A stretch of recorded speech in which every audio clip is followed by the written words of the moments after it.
کہ اس لیے وہاں جاتے تھے کہ وہ باسط بھائی کو انکار نہیں کر پاتی تھی۔ وہ اپنی ضد منوا لیتے تھے ان سے۔ مجھے نہیں معلوم تمہارے دماغ میں باسط بھائی کے خلاف بغض کب پنپنا شروع ہوا، مگر وہ ہمیشہ سے تمہارے خیر خواہ تھے۔ لمس کا انداز ابھی بھی رنجیدہ تھا۔ شارق نظر نہیں اٹھا پا رہا تھا۔ لمس کا فون بجا تو باسط کا نمبر دیکھ اس نے جلدی سے کال پک کی تھی۔ بھائی آپ ٹھیک تو ہیں نا؟ آپ کی طبیعت ٹھیک ہے؟ اس کے بہتر پہ سوال پر باسط کی ہنسی موبائل پر گونجی تھی۔ شارق کو بھی سنائی دی تھی۔ بالکل ٹھیک ہوں میں، تمہاری بہن اور میری بیوی نے اپنا موبائل توڑ دیا ہے۔ ٹھیک ہے بابا، غلطی سے موبائل کا ٹچ توڑ دیا ہے، جس سے میڈم کوئی بھی کال نہیں اٹھا پا رہی تھی اور نہ ہی کر پا رہی تھی۔ اچھا ایک منٹ، باسط کی آواز سے اس کے صحیح سلامت ہونے کا اندازہ ہو رہا تھا۔ لمس نے بے ساختہ اللہ کا شکر ادا کیا تھا۔ دوسری جانب وہ بیہا کی چوڑیوں کی آواز سنائی دے رہی تھی۔ شاید وہ کوئی اشارہ کر رہی تھی۔ تو اپنی بہن کا پیغام سن لو، وہ تم سے کچھ اگلوانا چاہتی تھی تو رونے کا ڈرامہ کر رہی تھی، مگر فون ہاتھ سے چھوٹ گیا تھا اس کے۔ تو پریشان نہ ہونا، یہاں سب ٹھیک ہے۔ اب فون بند کر رہا ہوں، مجھے ذرا اپنی بیگم کی خبر لینے دو، باسط نے کہہ کر فون بند کر دیا تھا۔ لمس نے آسمان کی جانب دیکھ کر ایک بار پھر شکر ادا کیا تھا۔ تبھی شارق وہاں سے اٹھ کر کمرے سے نکل گیا تھا۔ لمس نے اسے جھکے سر کے ساتھ جاتے دیکھ لیا تو اسے پیچھے آئی تھی، مگر وہ تیزی سے گھر سے باہر نکل گیا تھا۔ کیا کرتی پھر رہی ہو تم؟ چائے گرا لی خود پر، باسط نے ابیہ کو ڈانٹتے ہوئے اس کے پاؤں پر مرہم پٹی لگانی شروع کی تھی۔ میں ڈور بیل کی آواز سے ڈر گئی تھی، اس نے اشارے سے بتایا تو باسط نے خفگی سے اسے دیکھا تھا۔ ڈور بیل ہٹوا دیتا ہوں، پھر تم دروازے کی آواز سے بھی ڈر جاؤ گی، باسط نے سنجیدگی سے کہا تو ابیہ نے اپنے پاؤں پیچھے کیا تھا۔ خبردار جو مجھے منہ بنا کر دکھایا، اگر تہمینہ آنٹی مجھے کال نہ کرتی تو یہ زخم بھی کھلے رہنے دینا تھا تم نے، باسط نے غصے سے اسے ڈپٹا تھا۔ وہ لمس کے سامنے تو آدھی بات چھپا گیا تھا، لمس کے سامنے ڈرامہ کرتے ہوئے ابیہ ڈور بیل کی آواز سے ڈر کے ہاتھ میں پکڑا چائے کا کپ خود گرا چکی تھی۔ پاؤں جلا تو ہاتھ سے فون چھوٹ کر زمین بوس ہوا تھا۔ پڑوس سے تہمینہ بیگم باسط کے کہنے پر ابیہ کو پوچھنے آئی تھی، جس کے لیے دروازہ کھولنے پر باسط تک اطلاع پہنچ گئی تھی، جس کا خود کا فون وہ جلد بازی میں ایئرپلین موڈ پر لگا کر گھر کے لیے نکل آیا تھا۔ یہاں آتے ابیہ نے اسے ساری بات سمجھا کر لمس کو مطمئن کرنے کہا تھا، جس کا فون کئی بار اس کے پاس آ چکا تھا۔ لمس کے سامنے ڈرامے کیوں کر رہی تھی؟ کیا جاننا تھا اس سے؟ باسط نے اس کے پاؤں کا زخم دیکھتے ہوئے پوچھا تھا۔ انداز سرسری تھا، گر ابیہ کے چہرے کے تاثرات بدل گئے تھے۔ باسط نے اس کے چہرے کی طرف دیکھا تو ساری بات اسے سمجھ آ گئی تھی۔ وہ اٹھ کے اس کے مقابل بیٹھا تھا۔ دیکھو میری طرف، ہم دونوں دکھ سکھ کے ساتھی ہیں، میں غلط تھا جو یہ بات چھپا گیا تم سے، باسط نے اسے خود بتانے کا فیصلہ کیا تھا۔ وہ جانتا تھا آج نہیں تو کل لمس اسے بتا دے گی اور پھر وہ اپنی ہی بیوی کا اعتماد کھو دے گا۔ ابیہ نے اس کے بازو کو پکڑا تھا۔ خالہ کو کڈنی دی تھی میں نے، اب جب بھی طبیعت خراب ہو تو لمس زیادہ پریشان ہو جاتی ہے، جبکہ میں بالکل ٹھیک ہوں۔ تم اب بھی وعدہ کرو بلا وجہ پریشان نہیں ہوگی۔ باسط کی آنکھوں میں آنسو دیکھ کر وہ نرمی سے صاف کرتا ہوا وعدہ لینے لگا تو وہ اس کے کندھے پر سر رکھ کے رونے لگی تھی۔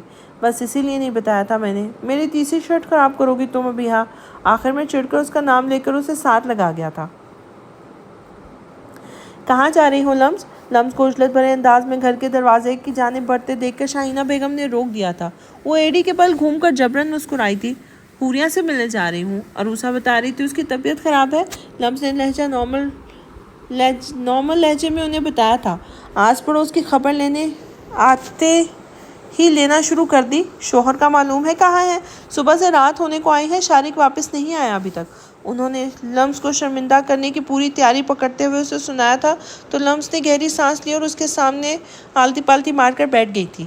آج اچھے سے میرے عقل و شعور کا سبق پڑھا دے، شوہر کے حقوق بھی بتا دے۔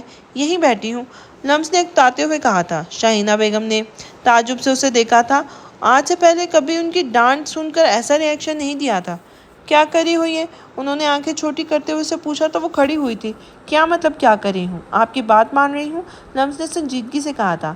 شاہینہ بیگم اس کے پاس آئی اور اسے گلے لگایا تھا۔ کیا ہوا ہے لمس بیٹا؟ طبیعت خراب ہے، سمجھ گئی، پیپروں کی پریشانی ہے۔ کچھ نہیں ہوتا میرا بیٹا، میری بیٹی بہت لائق ہے، بہت اچھے نمبروں سے پاس ہو جائے گی، وہ محبت بھرے لہجے میں بول رہی تھی جو لمس نے انہیں پیچھے کیا تھا۔ پل میں تولا پل میں ماشا والا حال ہے آپ کا، داماد کی محبت کا غبارہ ہوا چھوڑ گیا ہے اب، لمز نے ہنستے ہوئے کہا تو شاہینہ بیگم نے اس کی کمر پر تھپڑ لگایا تھا۔ ماں سے ڈرامے کرتے شرم تو نہیں آتی؟ ناہنجار اولاد! شاہینہ بیگم شرمندہ ہوتے اسے سنا کر وہاں سے چلی گئی تھی۔ لمز نے اس کے جاتے ہی فخریہ انداز میں اپنے فرضی کالر جھاڑے تھے۔ سب کو سیدھا کرنا جانتی ہے لمز۔ خود کو داد دیتی وہ باہر کی جانب قدم بڑھا گئی تھی۔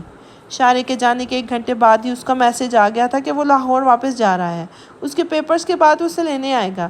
لمز نے اسے کوئی جواب نہیں دیا تھا۔ وہ چاہتی تھی کہ اگر وہ شارق کو معاف کرے تو شارق بھی مخلص ہو کر اس کے سب رشتوں سے جڑے۔ باسط کی اہمیت اس کی زندگی میں اس کے ماں باپ کے بعد آتی تھی۔ وہ اس کے لیے سگے بھائی سے بڑھ کر تھا، جس نے بڑے بھائی ہونے کے ساتھ ساتھ اسے باپ کی طرح شفقت بھی دی تھی۔ اس کے باسط کے ساتھ اتنی نزدیکی پر گھر میں ان کے نام کے ساتھ جوڑنے کی باتیں چلی تو لمز پہلی بار گھر والوں کے سامنے روئی تھی۔ سب گھر والے ان کے تعلق کو سمجھ گئے تھے، اس لیے دوبارہ ویسی کوئی بات انصاری ولا میں دہرائی نہیں گئی تھی۔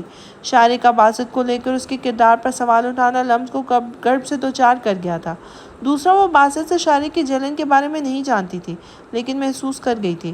اس نے شارق کے ساتھ زندگی گزارنے کا فیصلہ رخصتی کے دن لیا تھا، مگر ساتھ ہی وہ خواہش مند تھی کہ شارق اور باسط کے درمیان سب ٹھیک ہو، جو دیر سے ہی صحیح لیکن ہونے جا رہا تھا۔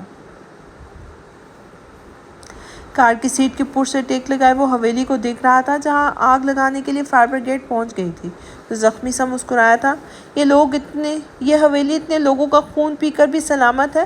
وہ تلخی سے بولا تھا اور پھر اپنا ڈیش بورڈ سے فون اٹھا کر آن کیا تھا، جہاں ملک تراب علی کے کئی میسیجز آئے ہوئے تھے، مگر اسے حیرانی سمت کے میسیج دے کر ہوئی تھی۔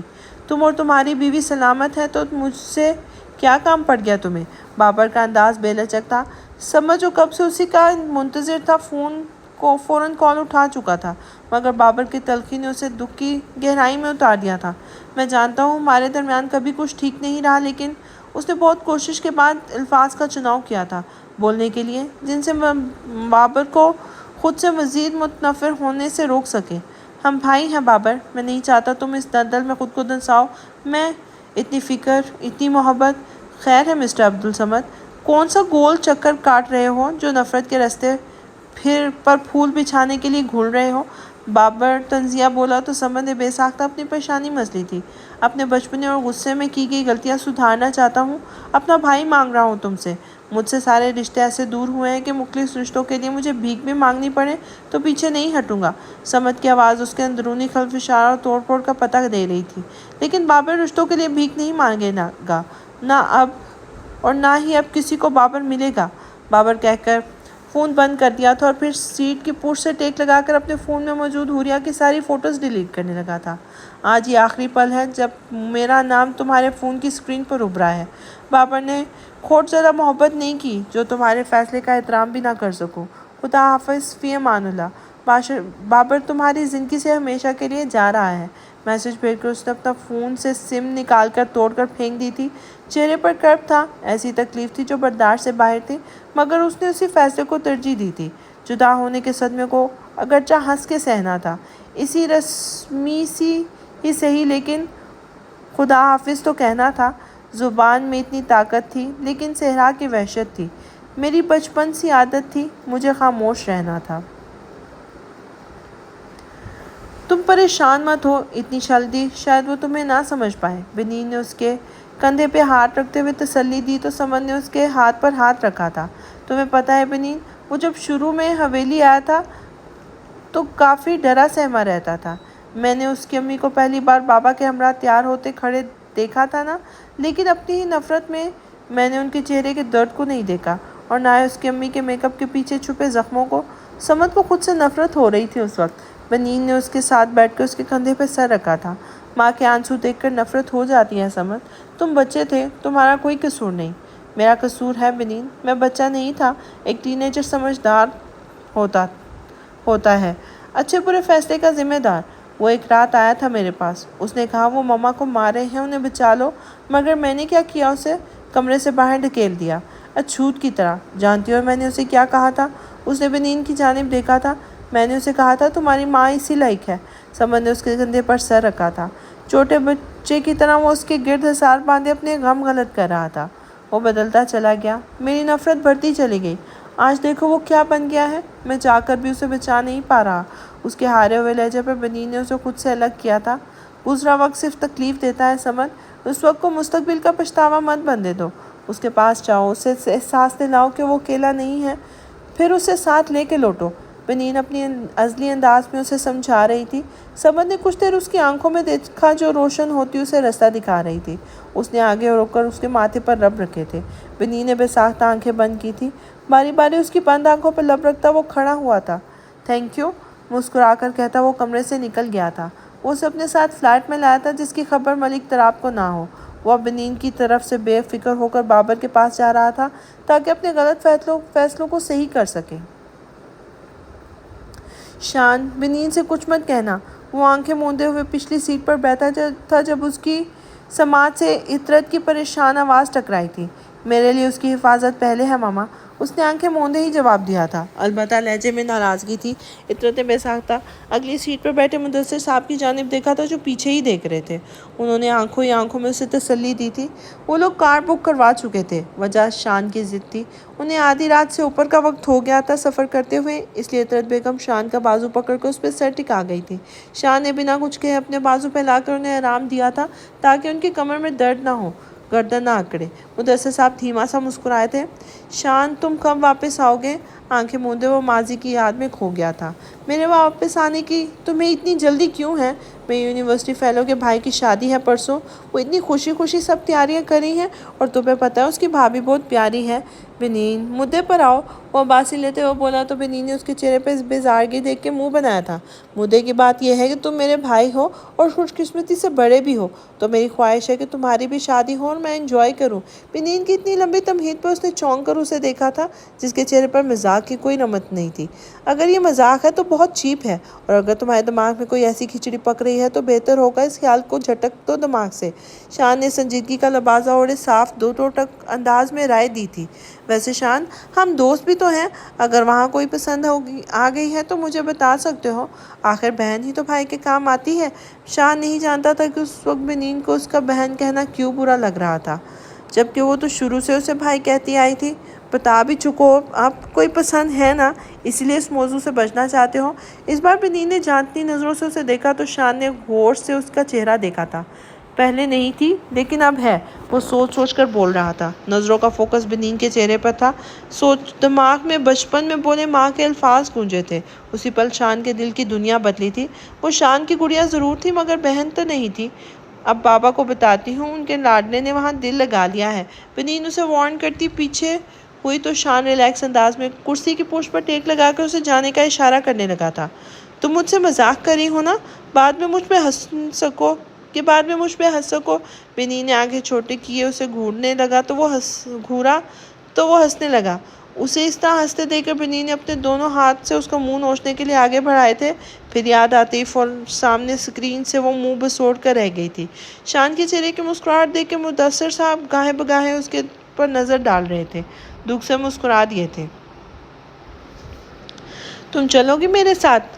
ہادی نیچے آیا تو مراد نے اسے دیکھ کر عروسہ سے پوچھا تھا۔ ماما پاپا کی یاد آ رہی ہے مراد، وہ تخت پہ سکڑ کر بیٹھی بوجھل لہجے میں بولی تھی۔ تو پھر چلو میرے ساتھ، تمہاری کلاسز بھی کافی مس ہوئی ہیں، وہ بھی کور کر لینا، مراد نے اسے مشورہ دیتے ہوئے کہا تو پیچھے کھڑے ہادی کو تو آگ ہی لگ گئی تھی۔ نہیں، مجھے یونیورسٹی نہیں جانا، ویسے بھی وہاں وہ تمہاری سگی موجود ہوگی، مجھے اس کی شکل بھی نہیں دیکھنی۔ عروسہ نے فوراً اس کے مشورے کو نفی کرتے ہوئے کہا تو مراد نے اپنی پاکٹ سے چاکلیٹ نکال کر آدھی اپنے پاس رکھ کر باقی عروسہ کی جانب بڑھائی تھی۔ اس کی فکر مت کرو تم، ساول بتا رہا ہے اس نے مجھ سے مایوس ہو کر ساول کی جانب قدم بڑھا دیے ہیں، اور ساول کو مجھ سے دوستی ختم کرنے کا بھی کہا ہے۔ وہ ریلیکس انداز میں چاکلیٹ کا بائٹ لیتے ہوئے بولا تو عروسہ نے چاکلیٹ بائٹ لیتے ہوئے ہنسی دبائی تھی۔ تو گویا محبت دوست کو بھی لے اڑی۔ عروسہ نے اسے ہنستے ہوئے چھیڑا تو وہ منہ بگاڑ گیا تھا۔ محبت نہیں ہے وہ میری، پتہ نہیں کیوں میرا دماغ خراب کیا ہوا تھا جو میں نے اس سے بات کی، صرف اس کی وجہ سے تم مجھ سے اتنا عرصہ دور رہی۔ امی تو پورا بندوبست کر چکی تھی تمہیں ہمیشہ کے لیے مجھ سے دور کرنے کا، وہ تو میں بھاگ کر یہاں آ گیا، مراد نے راز دراندہ انداز میں بتایا تو عروسہ نے افسوس سے نفی میں سر ہلایا، اپنی چاکلیٹ اس کی جانب بڑھائی تھی۔ ہادی پیچھے سے آتا عروسہ کی بڑھائی چاکلیٹ ایک ہی بائٹ میں کھا گیا تھا۔ دکھ سکھ بانٹ لیے ہو تو چلو، تمہیں اسٹیشن چھوڑ دوں۔ ہادی نے دونوں کے غصے سے بھرے چہرے کو اگنور کرتے ہوئے نارمل انداز میں کہا تھا، عروسہ بھی آ رہی ہے میرے ساتھ۔ مراد نے کھڑے ہوتے ہوئے آگاہ کیا تو ہادی نے کندھے اچکائے تھے جیسے اسے کوئی فرق نہ پڑا ہو۔ عروسہ اس کے انداز پر اپنی مٹھیاں بھیجی تھی۔ میں دادا داسی سے بات کر کے آتی ہوں، چپتے لہجے میں وہ کہہ کر اندر کی جانب بڑھ گئی تھی۔ اس کے اس طرح جانے پر وہ مسکرایا تھا۔ تمہارے پھپھو کا کیس، اس کا کیا بنا؟ مراد نے ایک خدشے کے تحت پوچھا تھا۔ وہ جانے سے پہلے عروسہ کی زندگی کے اس مسئلے کو پیچھے چھوڑ کر جانا چاہتا تھا تاکہ عروسہ مزید ہراساں نہ ہو۔ وہ کیس کھول کر بھی کوئی فائدہ نہیں ہوگا۔ ان کا گنہگار مر چکا ہے اور میں مزید عروسہ کو کوئی ذہنی اذیت جھیلنے نہیں دے سکتا۔ تو کیا یہ سب یہی سمجھتے رہیں گے کہ وہ اس کرپٹ انسان کی بیوی تھی؟ مراد نے پوچھا تو ہادی نے گہری سانس لی تھی۔ ایک فائل میں لکھ دینے سے کہ وہ ان کی بیوی تھی، وہ ان کی بیوی نہیں بن جائے گی۔ لیکن پھر بھی میں ثبوت مہیا کر چکا ہوں۔